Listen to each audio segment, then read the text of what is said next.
So in this video I'm going to be installing this brand new Shinko 525 in a 190/19 size onto this brand new Excel wheel, which I have just laced and trued up on a hub for my 2002 Suzuki RM125.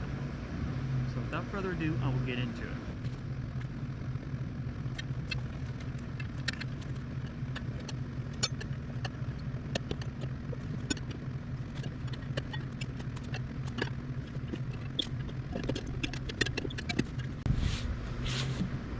Alright, so here's the trick that I use.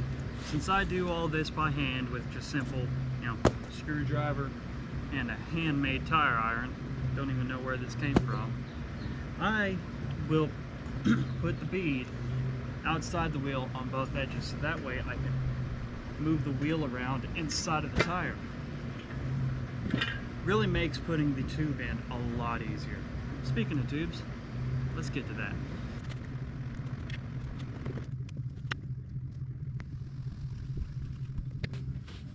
So before trying to install the tube, I am going to cover it in some of this Dawn dish soap, which is the same thing that I've been using to lubricate the bead.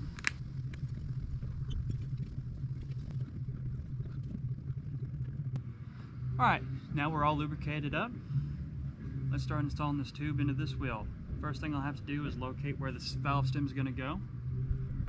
So for this, looks like it is way down in here, so I'm going to have to adjust where this tire is on the wheel. I'm going to take this, I'd say easily install, but nothing about this is necessarily easy.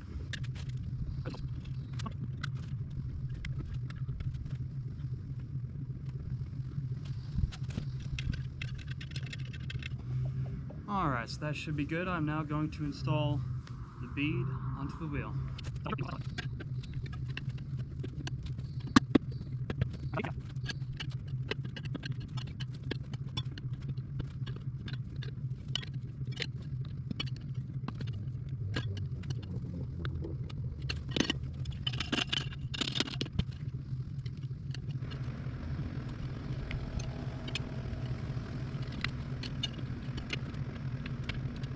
Boom! After a little bit of hardship, it finally went. Now I'm going to go air this thing up, use my air compressor. We'll get back to it shortly.